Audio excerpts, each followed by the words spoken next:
Halo teman-teman semua, di sini saya Angge Daniel Andian Pablo Saragi akan mempresentasikan mengenai prediksi kebutuhan listrik dan kebijakan pembangunan kelistrikan nasional serta peluang bisnisnya. Nah, saya di sini pematerinya adalah Angge Daniel Andian Pablo Saragi. Adapun tujuan dari presentasi ini untuk memenuhi tugas mata kuliah Ekonomi Tenaga Listrik yang diampu oleh dosen Bapak Dr. Wanapri Pangaribuan MT.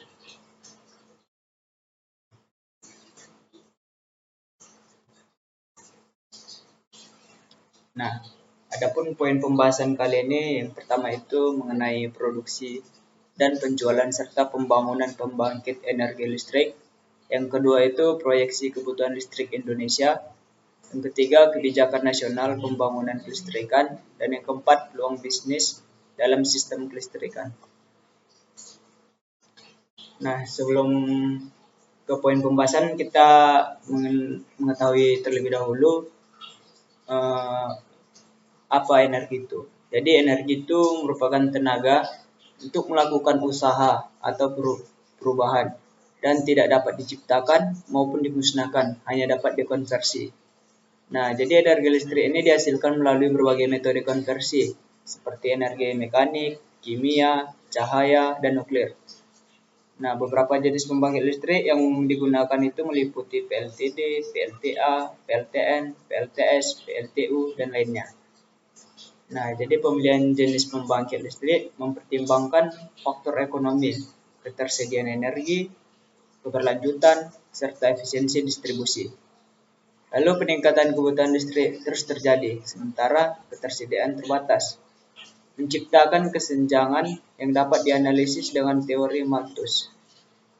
Faktor utama yang mendorong kebutuhan listrik itu meliputi pertumbuhan ekonomi, populasi, tarif listrik, serta program pemerintah seperti pembangunan KEK, KAI, dan pemindahan IKN.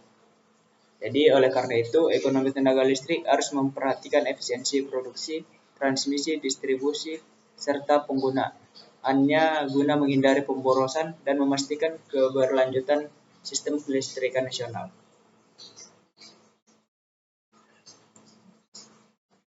Lalu proses pembangkitan, pentransmisian, pendistribusian energi listrik itu menjadi sebuah sistem kelistrikan. Nah, dan ini harus mempertimbangkan keamanan, keekonomian, keandalan, efisiensi, efektivitas, dan lain sebagainya. Hal tersebut menjadi tantangan bagi penyedia dan pengguna energi listrik. Jangan sampai terjadi pemborosan, bahkan penyanyian energi listrik yang harus dibayar. Sejalan dengan hal tersebut, menjadi kajian yang sangat bermanfaat bagi pembangunan sistem kelistrikan nasional. Nah, gambar di samping ini memperlihatkan sistem listrikan itu secara umum. Nah, ini adalah sumber ataupun pembangkit itu di situ dari PLTA, PLTP, PLTG, PLTU, PLTGU. Nah, di sini pembangkit akan menyalurkannya di suatu gardu. Nah, disalurkan ke trafo GI untuk ditingkatkan melalui trafo step up hingga dia mencapai 20 sampai 150 kV, lalu ditransmisikan dan disalurkan ke trafo step up untuk dinaikkan agar tidak ada terjadinya rugi-rugi, agar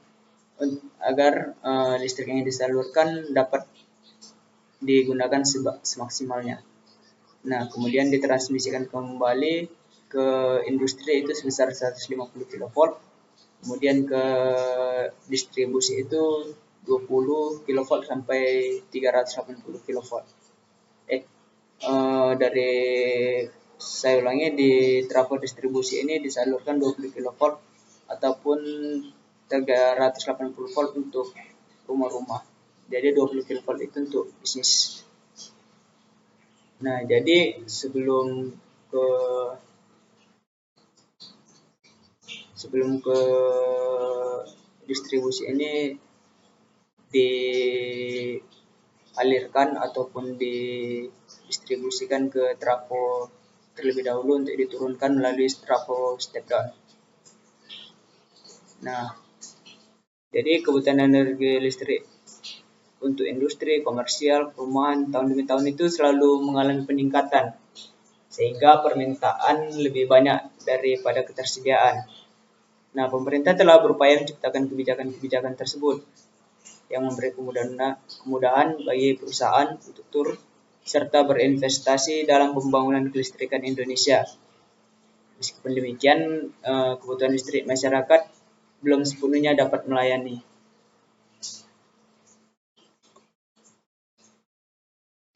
Nah, langsung kita masuk ke poin pertama, yaitu mengenai produksi dan penjualan serta pembangunan pembangkit energi listrik. Nah, jadi prediksi permintaan tenaga listrik ini merupakan jantung perencanaan pembangunan sistem energi listrik. Prediksi pola kebutuhan listrik dipertimbangkan 5 hingga 25 tahun ke depan.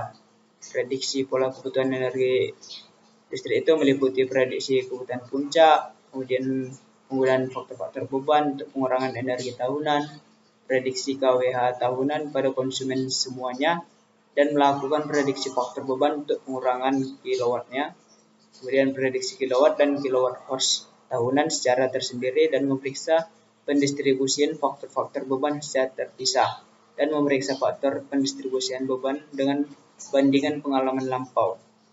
Dan terakhir, prediksi pertumbuhan ekonomi nasional dan pertumbuhan sektor energi. Nah, gambar di samping ini memperlihatkan bentuk grafik kebutuhan listrik tersebut. Nah, bisa kita lihat bersama-sama. Di sini ada grafiknya, di mana dalam 24 jam itu, mulai dari jam 0 sampai ke jam 12 sampai ke jam 18 ataupun jam 6 sore, itu penggunaannya itu meningkat hingga sampai ke 40 gigawatt pada jam 6 sore. Namun pada jam 6 sore ke atas itu akan menurun, karena disinilah manusia, orang-orang masyarakat itu, pelaku-pelaku industri itu ataupun kita pengkonsumen itu menggunakan energi listrik itu lebih banyak. Nah, kemudian di sini ada hasil penjualan tenaga listrik dari tahun itu selalu meningkat. Nah, peningkatan tersebut dapat dijadikan peluang bisnis bagi negara dan masyarakat. Nah, hasil penjualan tersebut bisa kita lihat pada tabel berikut ini. Ini data ini dari RUPTL PT PLN Persero 2021 sampai 2030. Nah, yang pertama itu ada tabel realisasi jumlah pelanggan tenaga listrik Indonesia dalam kurung ribu pelanggan. Nah, di sini kita lihat bersama-sama dari tahun 2011 sampai 2020 itu jumlah realisasi penggunanya itu semakin meningkat. Nah, kita lihat bersama-sama rumah tangga dari 42.000 meningkat terus sampai pada tahun 2020 itu 72.321 konsumen di rumah tangga. Kemudian industri pun demikian meningkat hingga total semuanya itu dapat kita lihat bersama-sama itu dari tahun ke tahun itu meningkat. Nah, kemudian kalau di realisasi pelanggan tenaga listrik di Sumatera Utara itu lebih jelasnya kita lihat bersama juga sama-sama meningkat. Nah, kemudian di sini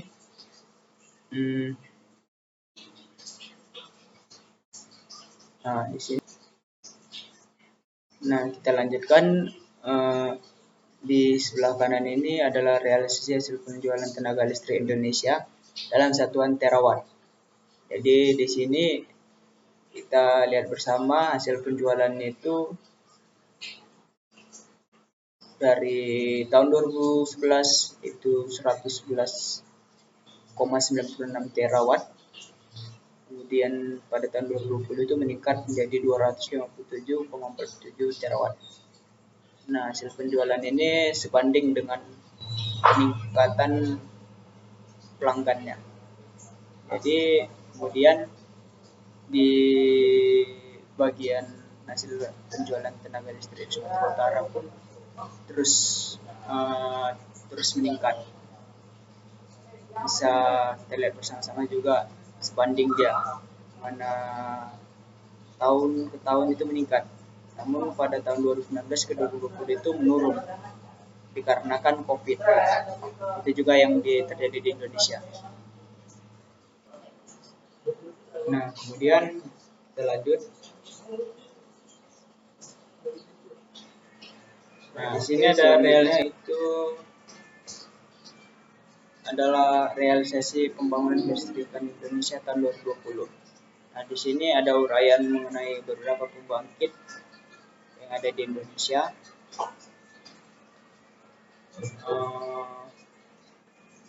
Nah, di mana di sini milik sendiri itu sekitar 43.688,48 megawatt, yang dimana disewakan itu hanya sekitar 1.491,12 megawatt.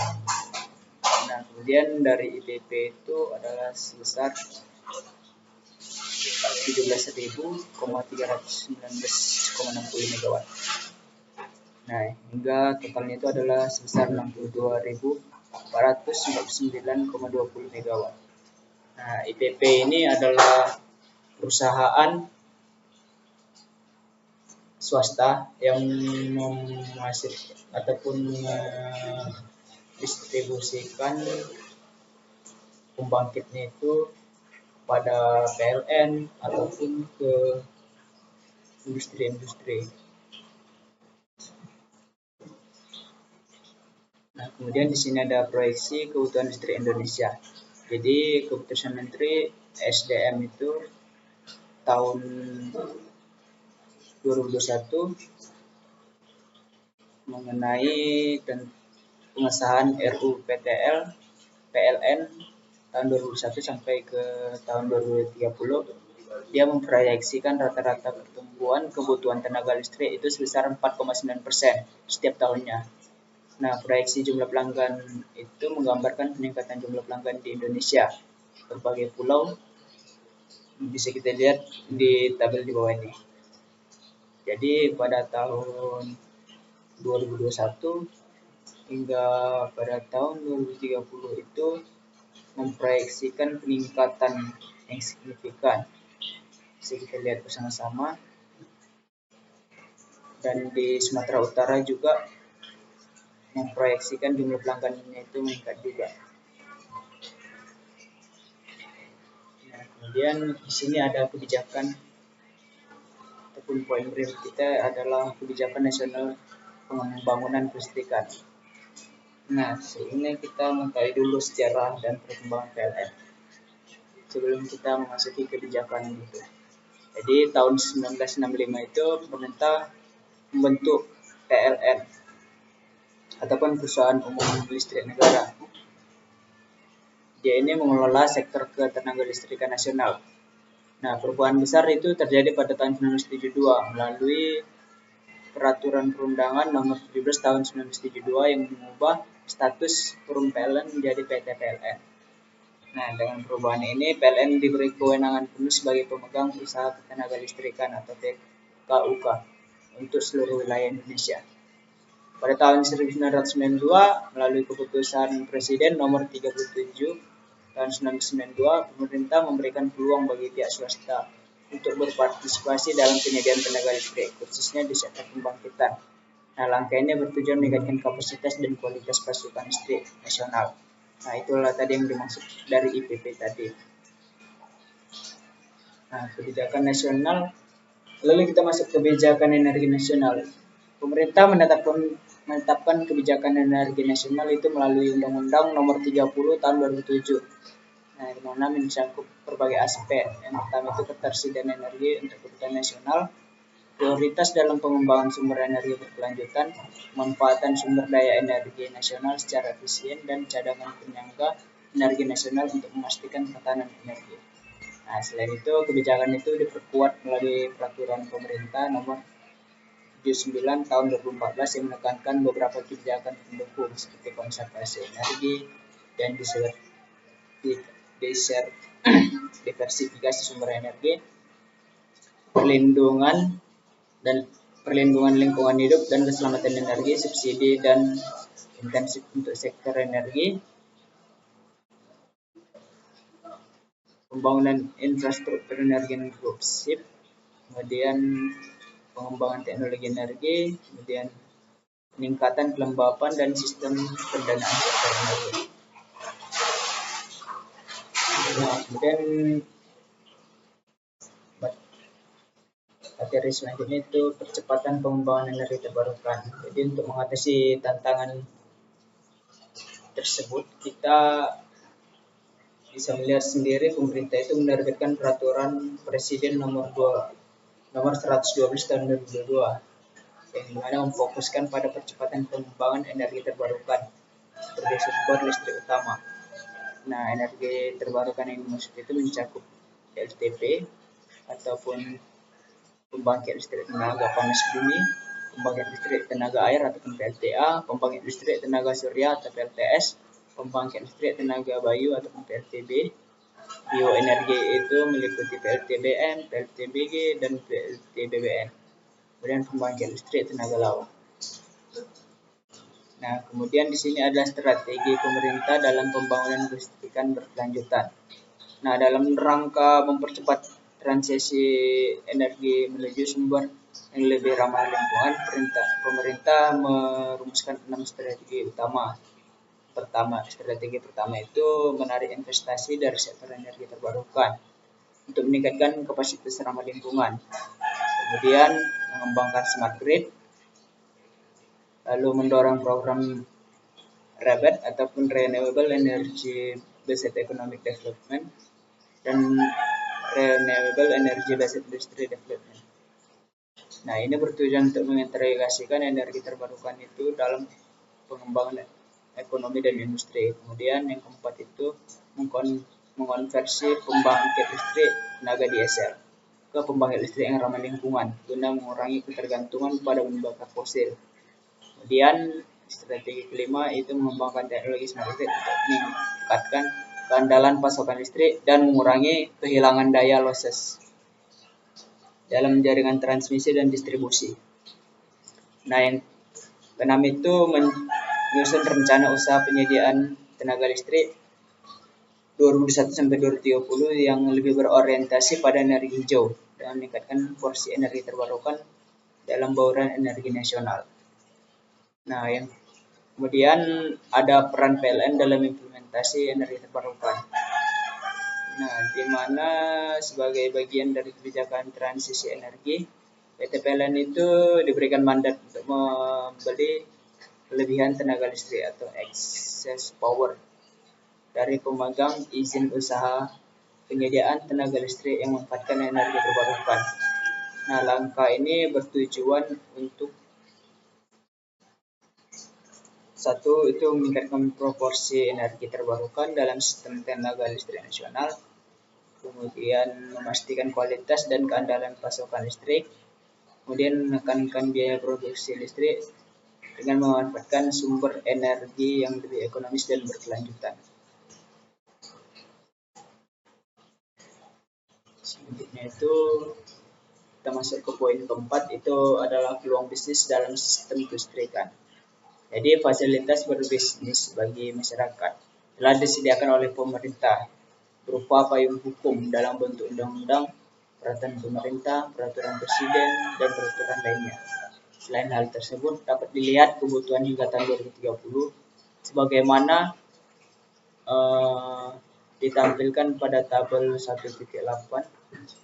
Kebutuhan tersebut merupakan peluang bisnis masyarakat Indonesia maupun investor dari berbagai negara. Nah, beberapa strategi pemerintah dalam pembangunan sistem kelistrikan di Indonesia itu diantaranya memprioritaskan kebutuhan energi dalam negeri, meningkatkan keamanan pasokan energi, menerapkan prinsip-prinsip good governance dan transparansi, mendorong investasi swasta bagi pengembangan energi, melakukan konservasi sumber daya energi, menjamin penyediaan energi untuk seluruh lapisan masyarakat, meningkatkan efisiensi penyediaan dan pemanfaatan energi, melakukan diversifikasi dengan maksimalkan sumber daya, maksimalkan pemanfaatan energi setempat, dan yang terakhir itu meningkatkan kapasitas SDM penguasaan teknologi. Nah, ini tabel. Nah, di sini adalah tabel yang dimaksud dari pembahasan tadi, yaitu mengenai perkiraan ataupun proyeksi yang akan direncanakan tambahan yang melalui dari peluang bisnis yang ada. Jadi pada PLN itu akan memproyeksikan sekitar tambahan pada pembagian PLTU itu 488 MW. Nah, sehingga secara keseluruhan dari berbagai pembangkit yang dijamah oleh PLN itu ataupun milik PLN pada tahun 2021 itu sekitar 1267 MW. Nah, sehingga pada tahun 2030 itu berjumlah 2127 tambahan 2127 MW. Hingga total keseluruhan yang akan diproyeksikan untuk menambah total daya dari setiap sektor pembangkit itu berjumlah 14.269 MW.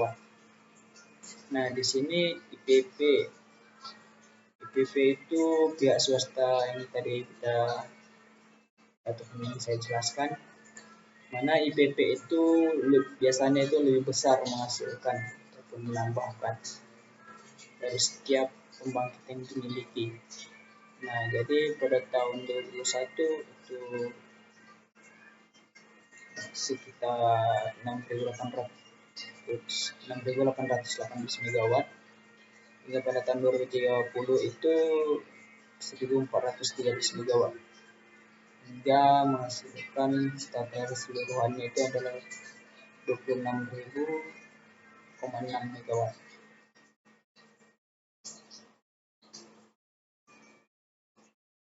Nah, di sini juga ada kerjasama antar Windows. Nah, di mana kerjasama ini hanya dihasilkan dari PLTU aja, di mana dia itu memproyeksikan untuk tambahan di tahun 2023 itu sekitar 300 MW saja. Nah, di sini juga kita lihat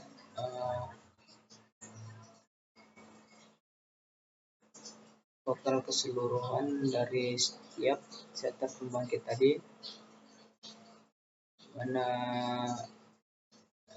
di sini ada tambahan hingga pada tahun 2030 itu semua jumlahnya dari setiap sektor pembangkit itu adalah sekitar 40.575 MW.